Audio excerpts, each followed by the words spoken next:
हमारे बीच में नहीं रहे।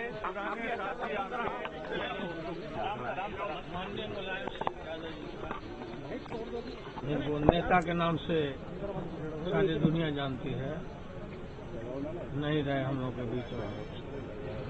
वो देश भर में समाजवादी आंदोलन को काफी आगे बढ़ाया, डॉक्टर राम मनोहर लोहिया, जननायक कर्पूरी ठाकुर जी, लोकनायक जयप्रकाश सिन्हा जी के विचारों से ओतप्रोत थे। और हमारे तो संबंधी थे, हमारी बेटी की घटना है।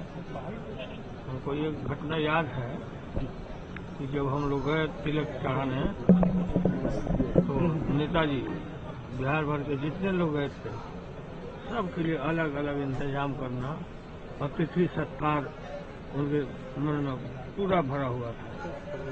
हर लोग के लिए अलग अलग इंतजाम नेताजी ने किया था। सबको पूछना, खाए नहीं खाए, क्या तकलीफ हो।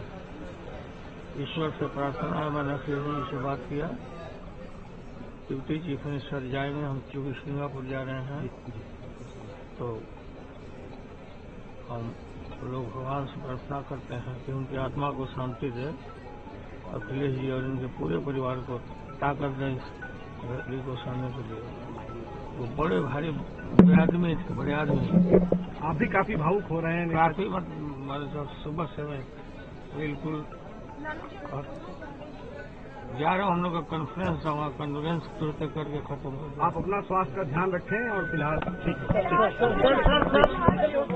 तो लालू प्रसाद यादव को आप सुन रहे थे। उन्होंने बताया कि वो हमारे संबंधी थे और उस दिन का भी जिक्र किया जब तिलक चढ़ाने के लिए गए थे, किस तरह से इंतजाम किया गया था। बिहार के जितने लोग आए थे उनके लिए मुलायम सिंह यादव ने इंतजाम किया था, उसको बताते हुए नजर आए। साथ ही साथ भावुक नजर आए लालू प्रसाद यादव। एक बहुत बड़ी क्षति मुलायम सिंह यादव के जाना, नेताजी का जाना एक युग का अंत है। बिल्कुल बहुत बड़ी क्षति है आशीष, और 82 साल की उम्र में आज अंतिम सांस ली। जो क्षति आपके आंसुओं से दर्द और छलक रहा है कि लगातार आप किस तरीके से उस समय में कंडीशन थी, आपको लोग पहचानने से मना करते थे, आप सड़क पर जाते थे, आपके रिश्तेदारों से लोग दूर भागते थे। मैं इस मुल्क में एक मजलूम कौम हूँ जिसे आज कोई पूछने को तैयार नहीं है, उसके साथ लगातार जुल्म किया जा रहा है। लेकिन मैं मानता हूं कि इस देश में एक ही नेता श्री मुलायम सिंह यादव जी हैं जो इस मजलूम कौम को इंसाफ देने के लिए आगे कदम बढ़ाया। कैसे कैसे आरोप उन पे लगे, उनको कहा गया कि मुसलमानों की औलाद है, उन्होंने बुरा नहीं माना, उन्होंने कहा शायद इसी बहाने से मुझे अल्लाह ताला माफ कर दे और मुझे कोई अच्छी जगह मिले जन्नत में, स्वर्ग में। इनके ये अल्फाज मेरे कानों में गुजरे। अब कैसे आगे की दिशा और दशा कैसे एक्सपेक्ट कर रहे हैं कि जब नेताजी नहीं है, एक संरक्षक के तौर पर आपकी पार्टी में थे, और जब नहीं है तो कैसे? मैं समझता हूं कि उनके बेटे श्री अखिलेश यादव जी जो हैं वो जरूर उनके बताए हुए रास्तों पर चलेंगे, सबको जोड़ेंगे। और जो एक वैक्यूम पैदा हो गया राजनीति में, अखिलेश जी देश के रहने वाले मजदूर, किसान मजदूर, अल्पसंख्यकों की आवाज बनकर उठे हैं और ताकत से उठाएंगे, ये मुझे पूरी उम्मीद है। बिल्कुल, जिस तरीके से अबू आजमी कह रहे हैं कि नेताजी के जाने के बाद एक वैक्यूम खड़ा हो गया है, एक जो गैप हो गया है वो फिलहाल फिल नहीं हो पाएगा। लगातार बातचीत करते हुए इनकी आंखों से आंसू छलक रहे थे कि जिस अबू आजमी को लोग सुनने से, समझने से, पहचानने से इनकार करते थे, ऐसे समय में मुलायम सिंह यादव ने इनका हाथ पकड़ा और आज महाराष्ट्र की सियासत में अबू आजमी एक बड़े और कद्दावर नेता के तौर पर मौजूद हैं। वीडियो जर्नलिस्ट कामेश के साथ अभिषेक पांडे, न्यूज नेशन, मुंबई। तो सपा नेता अबू आजमी को सुन रहे थे, आंखें नम थी और नेताजी को याद कर रहे थे। इसी तरह की तस्वीरें देश भर के तमाम जो समाजवादी पार्टी के कार्यकर्ता हैं, प्रशंसक हैं, जो उनके संबंधी हैं, उनकी तरफ से सामने आ रही हैं। नम आंखों के साथ हर कोई याद कर रहा है, अपनी यादें साझा कर रहा है कि किस तरह से उन्होंने मुलायम सिंह यादव के साथ में राजनीतिक सफर में वक्त बिताया, उनसे बहुत कुछ सीखा। तो उनका जाना एक बहुत बड़ी क्षति है देश के लिए भी, और खासकर समाजवादी पार्टी के लिए भी बहुत बड़ी क्षति है। तो लगातार मेदांता अस्पताल भी लोग पहुंच रहे हैं और सरकारी आवास पर भी उनके पार्थिव शरीर उनका रखा जाएगा। वहां पर भी जो उनके प्रशंसक हैं और जो करीबी हैं वो लगातार पहुंच रहे हैं अंतिम दर्शन के लिए। सैफी ले जाया जाएगा, उसके बाद उनके पार्थिव शरीर को वहां पर उनके गांव में उन्हें पंचतत्व में विलीन किया जाएगा। तो गांव की अगर बात की जाए तो गांव में भी लोग नम आंखों से याद कर रहे हैं।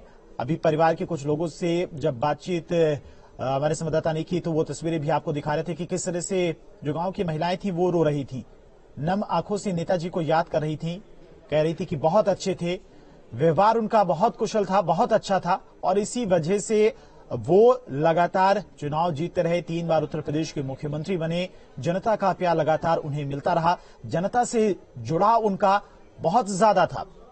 पहली बार जब वो चुनाव लड़े थे उसका जिक्र करना यहां पर बहुत जरूरी है क्योंकि कोई ऐसा नेता नहीं है जब जनता उसके लिए चंदा इकट्ठा करती है तो आप समझ सकते हैं कि उनका जुड़ाव कितना था लोगों से। पहली बार जब उन्होंने इलेक्शन लड़ा तब गांव के लोगों ने उनके लिए पैसा इकट्ठा किया था, चंदा इकट्ठा किया था। हालांकि पिताजी जो उनके थे सुखर सिंह, वो चाहते थे कि वो पहलवानी करे, कुश्ती करे, लेकिन किस्मत को कुछ और मंजूर था। राजनीतिक अखाड़े में कूदे तो सामने बड़े बड़े सूरमाओं को हराते चले गए। तो 82 साल की उम्र में नेताजी का निधन हुआ है। तस्वीर गृह मंत्री अमित शाह की मुलायम सिंह यादव के निधन पर पहुंचे वेदांता अस्पताल और अब से कुछ देर पहले आपने वो तस्वीर देखी जब वो वहां से जाते हुए नजर आए। प्रधानमंत्री नरेंद्र मोदी, राजनाथ सिंह जिन्होंने ट्वीट करके श्रद्धांजलि दी है, नम आंखों से उनके विचारों को सुनने को उत्सुक रहता था। प्रधानमंत्री नरेंद्र मोदी ने ट्वीट किया, सियासत के धुर विरोधी भी नेताजी की अच्छी सेहत के जो हर दल के नेता हों वो मिलने के लिए लगातार जो धीरेन था सिलसिला वो देखने को मिला था वेदांता अस्पताल में। और बिल्कुल सूचना है, मुलायम सिंह जी जो मुख्यमंत्री उत्तर प्रदेश के रहे हैं, देश के रक्षा मंत्री रहे, आज हमारे बीच में नहीं रहे। उनकी एक बड़ी लंबी जनसेवा की इतिहास रही है, जनता के समक्ष सदैव रहे। हमारी यही प्रार्थना है भगवान से कि उनकी आत्मा को मिले, उनकी परिजनों को ये शक्ति प्रदान करें कि इस समय में उनका ढाढ़स बड़ा बनाए रखें। और मैं मानता हूं ये एक क्षति हम सब के लिए हुई है और पूरे देश के लिए हुई है। सिंधिया जी, एक लीडर की क्या अहमियत होती, भले वो अपोजिशन में हो या गवर्नमेंट, देखिए एक टाइम दिया होता है। देखिए, एक जननेता और एक जनसेवक जो राष्ट्र की सेवा में लगकर अपना पूरा जीवन समर्पित करता है, मैं मानता हूं कि जो मुलायम सिंह जी का एक बड़ा लंबा कार्यकाल केवल राजनीति में नहीं लेकिन जनसेवा में रहा, मानता हूं ये पूरे देश के लिए आज एक क्षति हुई। सिन्हा साहब,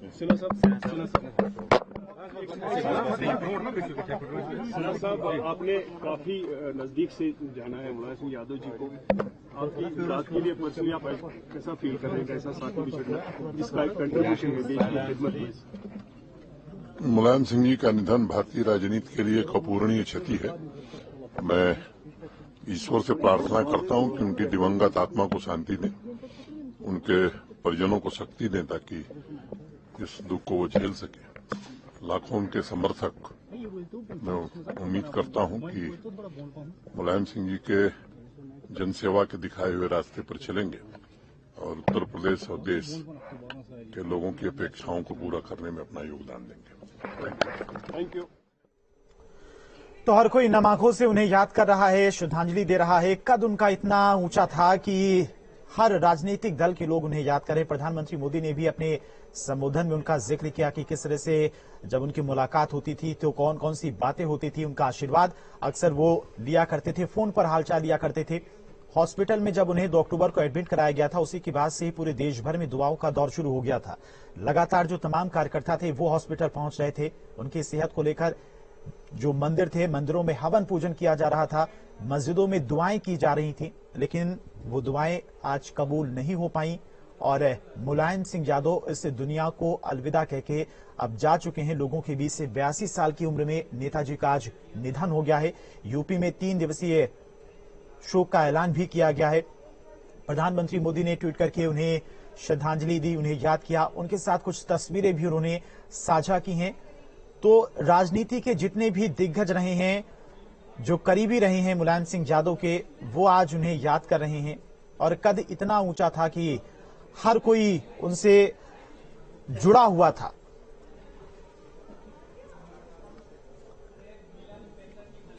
तो 82 साल की उम्र में नेताजी का निधन देखने को मिला है। वेदांता अस्पताल से पार्थिव शरीर फिलहाल निकला, निधन हो गया है, एक युग का अंत हुआ है। सियासी अखाड़ा के माहिर धरती पुत्र मुलायम सिंह यादव का निधन, जिसके बाद राजनीतिक गलियारों में शोक की लहर है। देश और प्रदेश में शोक की लहर है। उस दौरान की तस्वीर जब गृह मंत्री अमित शाह पहुंचे हुए थे, श्रद्धांजलि दी। नेताजी का निधन राजनीति के लिए दुखद खबर। नेताजी के निधन जो है राजनीति के युग का अंत है। ब्रजेश पाठक, नेताजी का जाना बहुत ही दुखद है, ये ट्वीट करके ब्रजेश पाठक डिप्टी सीएम उत्तर प्रदेश के, उन्होंने श्रद्धांजलि दी है। इसको अपूर्णीय क्षति हुई है, हम सब बहुत दुखी हैं और ईश्वर से प्रार्थना करते हैं कि उन्हें अपने श्री चरणों में स्थान दें और उनके परिजनों को, उनके अनुयायियों को, समर्थकों को इतनी ताकत दें कि वह सैन्य पीड़ा को सहन कर सकें। निश्चित रूप से प्रदेश के लिए बड़ी क्षति है। मुलायम सिंह जी का असमय जाना, और वो लंबे समय तक प्रदेश की राजनीति में सक्रिय रहे, लंबे समय विधायक सांसद रहे, प्रदेश के मुख्यमंत्री रहे, भारत सरकार में मंत्री रहे, तो उन्होंने बहुत लंबे समय तक सार्वजनिक जीवन उनका लंबा समय रहा। और असमय जाना उनका समाजवादी पार्टी समर्थकों के लिए, उनके परिवार के लिए बहुत दुखद घटना है। और इस दुखद घटना में हम सब लोग शोक संतप्त परिवार के साथ हैं। मुलायम सिंह जी की हमारे बीच से जाना समाजवादी या बल्कि समाजवाद के एक सशक्त अध्याय के विराम के तौर से हम देखते हैं। एक वो समाजवादी आंदोलन के योद्धा थे जिन्होंने समाजवादी आंदोलन को धाग और धमक दी, और उन्होंने उनका अगर पूरा सियासी सफर देखें तो कोई सोने की चम्मच लेकर के पैदा नहीं हुए थे, बल्कि गांव, गरीब, किसान, झुग्गी झोपड़ी के इंसान, खेत और खलिहान में संघर्ष करके वो शून्य से शिखर पर पहुंचे। इनकी विचारधारा राम मनोहर लोहिया, इनसे उन्होंने राजनैतिक दिशा तय करने की बात उन्होंने की, और तब से आज तक आखिर तक लोहिया जी की विचारधारा को लेकर राजनीति में काम करना अपना फर्ज है, ये समझकर उन्होंने बहुत मेहनत की। उत्तर प्रदेश के एक जमाने में प्रतिपक्ष के नेता, बाद में उत्तर प्रदेश के मुख्यमंत्री, ये जिम्मेदारी उन्होंने अच्छी तरह से संभाली थी। उत्तर प्रदेश के मुख्यमंत्री होने के बाद देश की राजनीति में उन्होंने ध्यान देना शुरू किया, और पार्लियामेंट में तो कई सालों से एक जुझारू प्रभावी सांसद इस रूप से देशवासी को उन्होंने अपना दर्शन दे दिया। देश की रक्षा मंत्री की जिम्मेदारी उन्होंने संभाली। भारत सरकार में काम करने का जब मौका मिला, वहाँ उन्होंने अच्छी तरह से काम किया। आजकल जो अपोजिशन,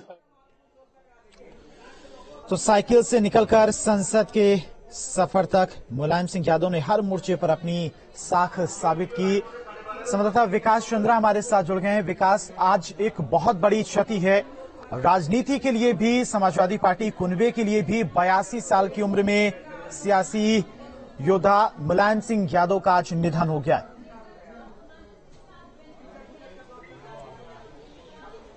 निश्चित तौर पर एक अपूर्णीय क्षति भारतीय राजनीति के लिए है, और खास तौर पर अगर कही जाए तो जो हिंदी हार्टलैंड जिसे कहा जाता है, जिन इलाकों को, उसमें सबसे बड़े कद के नेता मुलायम सिंह यादव माने जाते थे।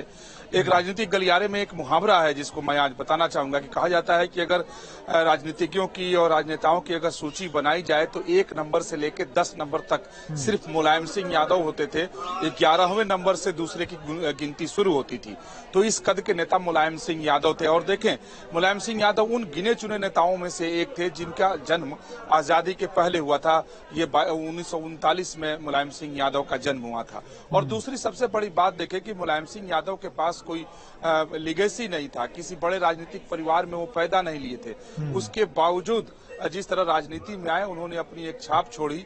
आप देखें कि एकलौते वो व्यक्ति थे जिन्हें नेताजी के उपनाम से संबोधित किया जाता था और उन्हें सब लोग नेताजी ही बुलाते थे, चाहे उनके समर्थक हों, चाहे उनके विरोधी हों, विरोधी पार्टियों के नेता हों, कोई भी हो। जैसे प्रधानमंत्री नरेंद्र मोदी से जब उनकी मुलाकात संसद भवन हो जाती थी तो नेताजी ही कहकर प्रधानमंत्री मोदी उन्हें संबोधित करते थे।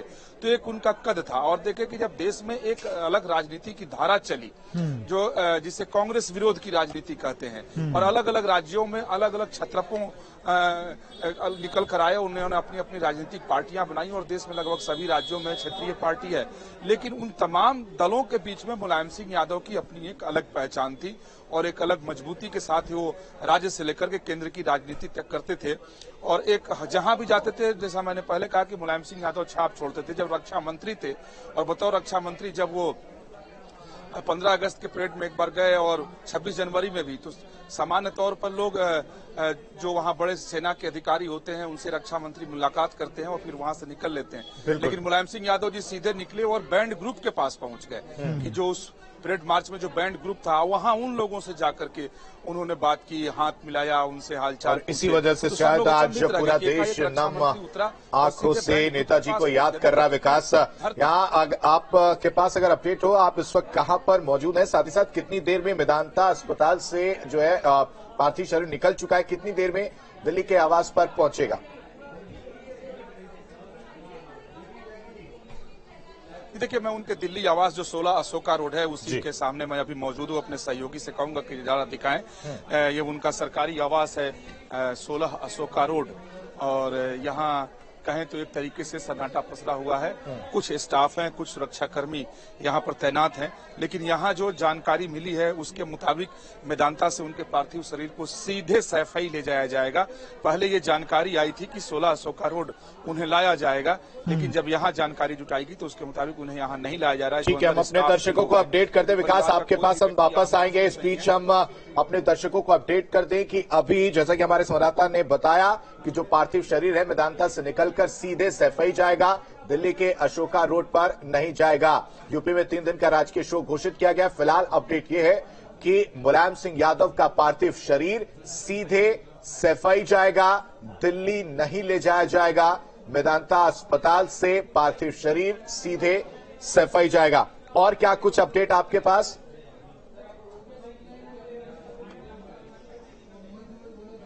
ये देखिए, मुलायम सिंह यादव को लेकर के जब यह काफी दिनों से 2 अक्टूबर से वेंटिलेटर पे थे मुलायम सिंह यादव और लगातार उनको बचाने की कोशिश डॉक्टरों के विशेषज्ञ टीम के द्वारा की जा रही थी, लेकिन नियति के आगे कुछ चलता नहीं है तो मुलायम सिंह यादव जी का निधन हो गया सुबह। उसके बाद से ही कहें तो पूरे राजनीतिक गलियारे में शोक का माहौल है और कोई भी ऐसा राजनीतिक दल नहीं है जिसके बड़े नेताओं की अगर बात की जाए तो जो शोक व्यक्त न कर रहा हो मुलायम सिंह यादव जी के निधन के ऊपर।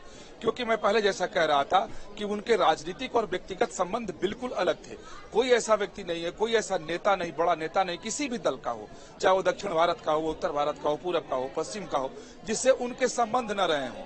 और कई बार तो मैंने संसद भवन में देखा है, चाहे वो स्मृति ईरानी हो मंत्री या फिर मंत्री रहते हुए मुख्तार अब्बास नकवी हो, जब वो सदन से बाहर निकलते थे, उनकी तबीयत ठीक नहीं थी, अभी लोकसभा के सदस्य वो थे, तो उन्हें मंत्री लोग हाथ पकड़कर गाड़ी तक ले जाया करते थे, उन्हें गाड़ी तक छोड़ते थे। हालांकि उनके सुरक्षाकर्मी सहयोगी होते थे। कोई भी केंद्र का मंत्री आ रहा है तो मुलायम सिंह यादव का पांव छूकर प्रणाम कर रहा है, काफी उसकी तस्वीरें भी वायरल होती रहती थी।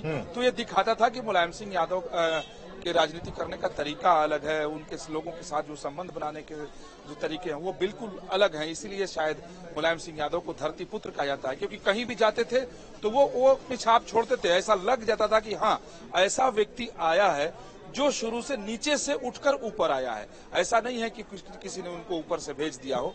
तो ये बात मुलायम सिंह यादव में दिखाई देती थी। जी बिल्कुल विकास, जिस तरह से साइकिल से सफर करके संसद तक पहुंचे और इतने बड़े पद पर पहुंचने के बाद उनके व्यवहार में, उनके नेचर में कोई बदलाव नहीं था। जनता से उनका काफी जुड़ाव था और इसीलिए जनता से उनको काफी प्रेम भी मिलता था। लगातार वो चुनाव जीतते रहे और इतने 3 बार यूपी के मुख्यमंत्री